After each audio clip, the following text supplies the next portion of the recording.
We have yet another interesting week full of planetary transits. In this week's astrology, the full frost moon takes place in Gemini, revving up the urge to find more variety in our lives. Mercury will shift into Capricorn, allowing us to consider crafting a master plan. There will be 3 Quincunx transits happening throughout this week, which might cause issues with self-awareness. And Mercury is making the most transits this week, allowing us to work on communication skills and our mindset. And with a week like this, the vibes on the graph are mixed. From the 27th to the 29th, emotional sensitivity will be present, along with imagination and confusion, psychic vibes, and also mental energy. And those vibes will be intersecting one another. Given that we have a week with some Neptune activity and some harsher transits, and that full moon in Gemini, which of course I've made a separate podcast and video for, and by the time you guys are listening to this, it'll already be available. But that full moon has some kick to it, so it can bring up these types of situations. Also, with the Neptune stuff that's going on this week, we may feel more foggier than normal. We may also feel sensitive to vibes. We may be more introspective than normal, and we may feel more triggered. So it's a week to really take care of yourself and ground your energy and find healthy ways to soothe your mind. That emotional sensitivity will continue from the 29th to the 30th. Then, as we start getting to about the 1st through the 3rd, we have mental energy popping back up, romantic vibes, emotional sensitivity yet again, and a small amount of solitude energy. So over the weekend, it might be a time where we're really in our heads about certain situations that we need to resolve. We could feel triggered out of nowhere, resulting in needing a little space to ourselves, but also we could be focusing on our romantic lives as well. And sometimes that might be in a positive way. Sometimes that may be in a way where we need more self-awareness with ourselves, because there is a little bit of edgy stuff going on when it comes down to romantic interactions with some of the transits going on. And also one thing to note, it's not showing up on the graph, but we've got a Mars-Jupiter alignment, which may pull us out of our solitude. So we may require a little bit of fun and excitement and the need to interact with others due to that Mars-Jupiter stuff that'll happen around Sunday. So yeah, it's yet another colorful week for sure. Let's look at the next bunch of days and see what we can expect.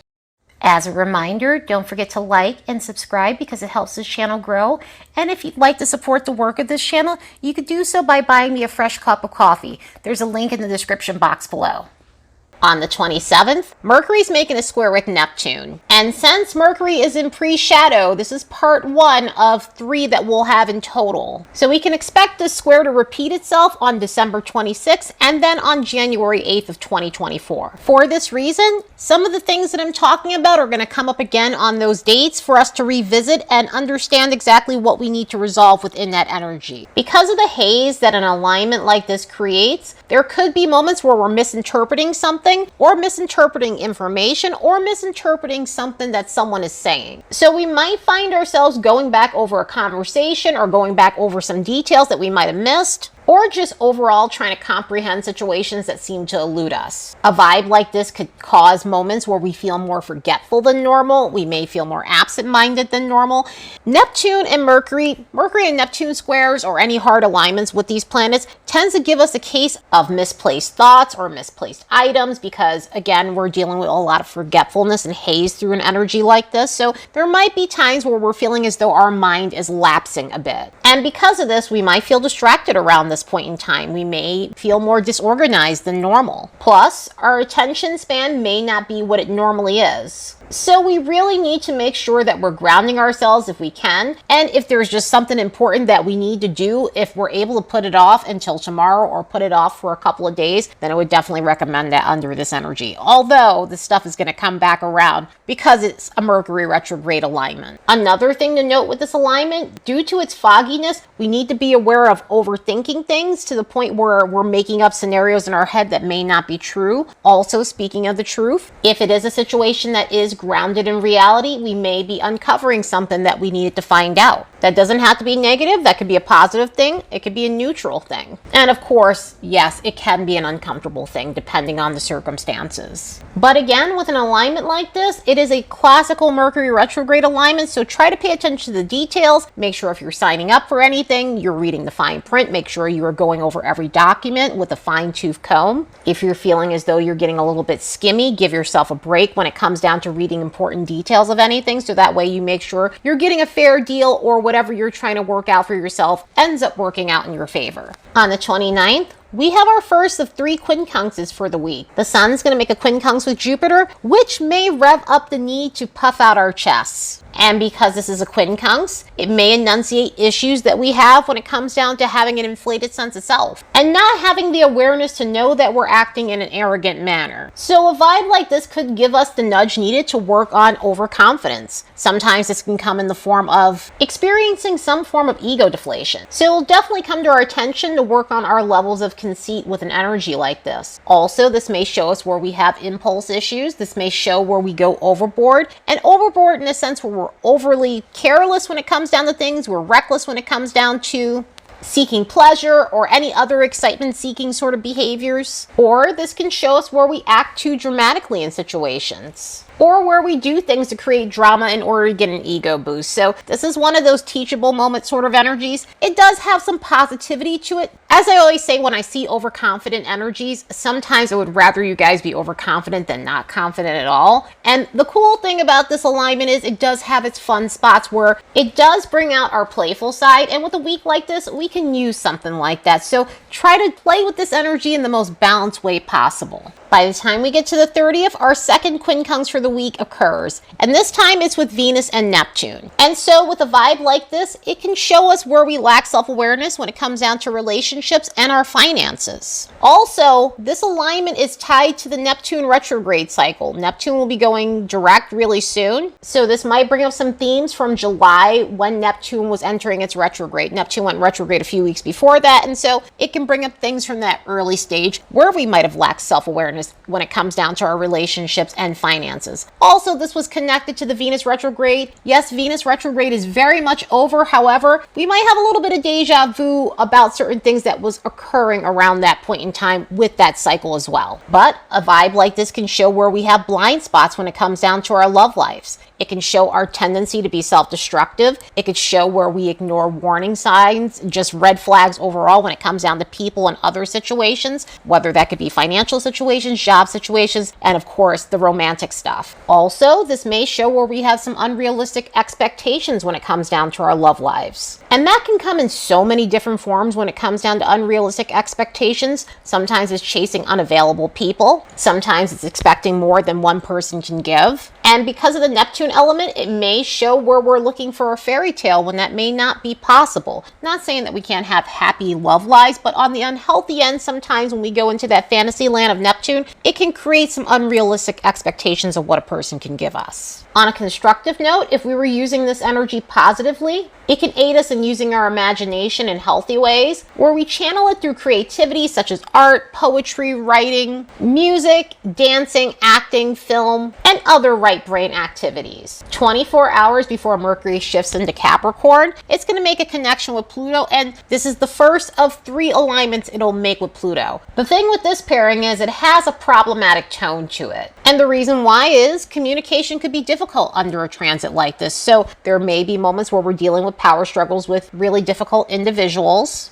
It could rev up situations where people are speaking over other people and not allowing other people to have the floor. So it can really key up a vibe where people are throwing their weight around. And since this is a retrograde alignment, this is a pre-shadow alignment, we're going to see this again twice. So we'll get it again on December 23rd and then another one on January 13th, 2024. And speaking of that retrograde cycle, Mercury is shifting into Capricorn on the 1st. And due to the regressive cycle, we will only stay in Capricorn energy for a small portion of time. We'll get about 22 days or so in this sign. Mercury will end up going back into Sagittarius as we get to December 22nd. But once we get to January 13th, we'll have it back in Capricorn. By the 20th, Mercury will go out of shadow and it'll be in Capricorn in its regular format. Over the last couple of years, we've had some Mercury and Capricorn situations going on, but this year at least we're having it half portioned in Capricorn and somewhat in Sagittarius. Of course, once we get to the Mercury retrograde, I will talk about how this will affect us in Capricorn in its full format.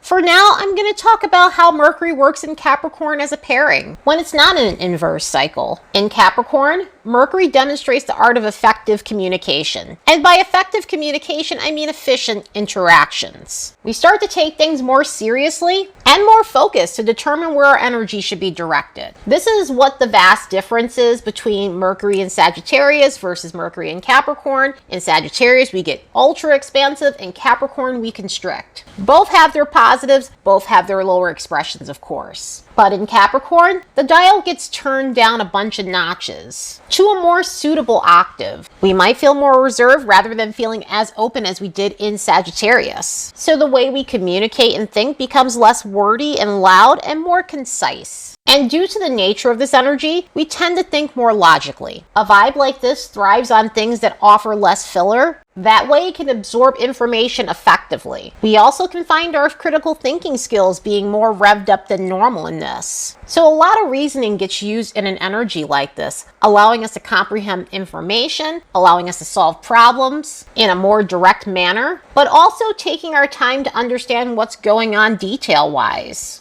This is one of the least impulsive Mercuries you can get, so it's not about rushing in to get the job done or get the conversation done. Although it has a direct energy, it still takes its time to make sure it does things right the first time rather than having to go over it over and over again. And a lot of this has to do with Capricorn's association with time. Capricorn energy is about time management, and that can go in so many different directions. Sometimes that is creating a long-term plan or your master plan. It's about committing to the right things.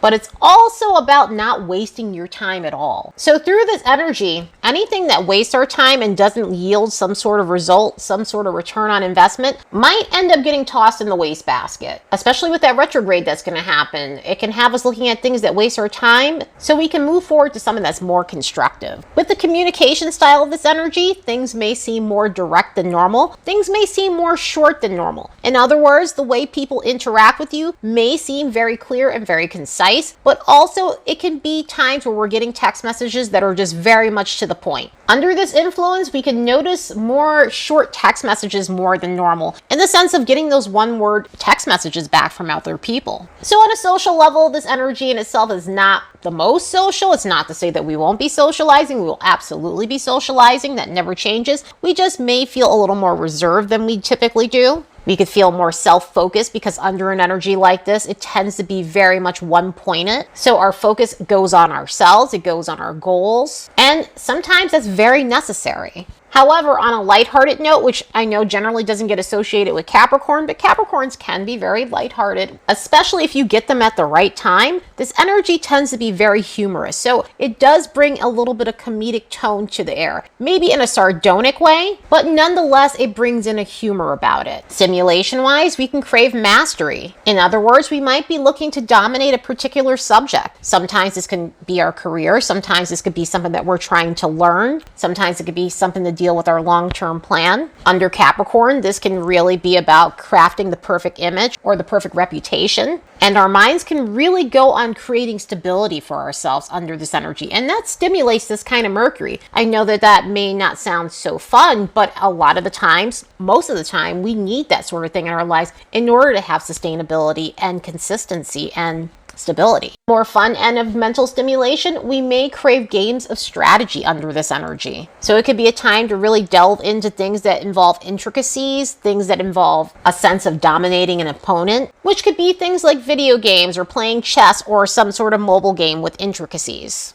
Of course, there's a lower expression as there is anytime we have a planet changing signs, and this is no different. Because this energy could be more self-involved, there could be moments where people seem as though they're a little cold, leading to feeling as though you might be dealing with someone who's coming off a little more selfish than normal. Sometimes an energy like this can have us mentally preoccupied with our obligations instead of unwinding. So we might find ourselves hyperfixating on our goals rather than having some downtime. We also have to be aware of harsh inner dialogue with with this. An energy like this can sometimes be guilt-ridden and also have this tone of just negativity, which we have to be really aware of that within this vibe. There tends to be something of a cynical tone that can be revved up in this energy. So pessimism tends to run rampant under a vibe like this. Also, a lot of heavy skepticism when it comes down to things. And we also have to be aware of minimizing problems, minimizing things that people are telling us. This isn't the most empathetic Mercury, and that may be with ourselves, but that also may be with other people. So do the best you can when this energy hits. It's going to go retrograde in this energy. We're going to have a lot of these lessons coming up that I mentioned with all these themes, whether it be the positive or the lower expressions of these energies. So hopefully we're using this Mercury in Capricorn for all of its constructive qualities. 24 hours later, Mercury is going to make a sextile with Saturn, and this is going to also be a Mercury retrograde alignment. So we'll see this one on December 21st and then on January 18th. Luckily, with an energy like this, it's more constructive than some of the other ones I was reading that were happening this week. So this is great for crafting a long-term plan in our lives. With an alignment like this, we can feel mentally grounded, allowing us to make better decisions, allowing us to also be more productive, allowing us to be very focused on what we need to take care of. So this is excellent for getting back on track if we feel like we've lost our footing. Also, this is excellent for contracts. Even though we have that Mercury square Neptune situation that's going to happen during the retrograde, we also have this. So this may end up helping things go in our favor if we have things that we have to sign, if we have stuff that we signed up for, if we have memberships, subscriptions, anything like that. This is great for contractual things. And this is great for getting back on track when it comes down to our responsibilities, working on our maturity and being more accountable for our actions. So this is a lovely energy, and hopefully this is one of the saving graces for this Mercury retrograde. The third brings in a mix of complicated alignments, with Venus making a square to Pluto and Mars making a quincunx to Jupiter. With the Venus square Pluto situation, it can show us where we need to work on unconstructive patterns when it comes down to our love lives. A lot of the times when we have these Venus Pluto things, sometimes it could be secretiveness in relationships, sometimes it could be domineering behavior in relationships, petty behavior in relationships, and overall toxic behavior in general in relationships. So for this reason, it may uncover things that maybe we weren't paying attention to, or behavior we weren't paying attention to within a relationship, because either we were not ready to deal with it and might not have wanted to look at the ugly truth of a situation. Pluto has a way of unearthing the truth of situations, even if we don't want to look at it. And of course, because this is a complicated alignment, this may feel harsh, this may feel somewhat difficult in certain situations, which isn't particularly pleasant. The thing about an alignment like this is it comes up to give us a nudge to transform the circumstances in our lives that aren't bringing us anything good and preventing us from progress overall. And this one comes in the form of relationships. It could also come in the form of finances as well. Sometimes this could be dealing with people who are very controlling when it comes down to finances, or being at a job with a very toxic boss that's throwing their weight around and more or less maybe hanging a promotion over your head in some sort of way. And as I always say with these difficult alignments, obviously these are not overnight situations. Just because this alignment happens doesn't mean that something's going to happen on that day in terms of leaving these situations or miraculously changing these situations. However, it does give that push forward. Obviously, there are situations where some people may feel called to act and get out of certain situations, but I always recommend having a good backup plan so that way you're exiting out of these situations with some sort of stability and ease. On top of that, we've got that Mars Quincunx Jupiter situation, and this can really rev up irresponsibility. As I was saying earlier about the vibes on the graph and that solitude energy, that Mars Jupiter situation may give us the urge to get out. It may give us the urge to socialize. The problem with this is our third Quincunx for the week, so we can lack self-awareness in certain areas related to Mars and Jupiter for that reason. This tends to carry a very reckless tone to it. This tends to carry a tone of conceit. This tends to carry a tone where we need to work on our tempers. This may call to our attention when we're overly opinionated, or we're unhealthily competitive, where there might be some entitlement issues, where we aren't dealing with our problems, where we're avoiding a lot of things, where we lack a lot of accountability, and where we might overbook ourselves sometimes. That can show up in so many different ways with the overbooking in this energy. Sometimes it's overbooking because you want to go to every social event or you want to do everything, and that can be problematic because you could reach a bottleneck, causing you to max out of your ability to get things done when you're at full capacity. Also, that can turn into overpromising and under-delivering as well in this energy. And again, it's quincunx energy, so it shows where we have blind spots. It shows where we lack self-awareness. And so this can give us the nudge needed to work on those things. But again, this does bring in a social tone. It does bring in a fun tone. You just have to be aware of some of the harsher elements of this. And with this being Mars and Jupiter, we could overdo it on certain things, especially indulgences, especially drinking. Sometimes Mars and Jupiter in a hard alignment is bar fight energy. So try to be aware of that, because this does bring in a combative tone to it, especially with the opinionated, entitled, belligerent, temperamental stuff that comes with it. And because that Venus-Pluto square is going on, that can further rev up a lot of stuff when it comes down to power struggly energy. So yeah, what a week. We're exiting November pretty loudly while simultaneously moving into December in a very boisterous way. Anyway, I hope you all have the best week ever. Later, and see you in the next episode.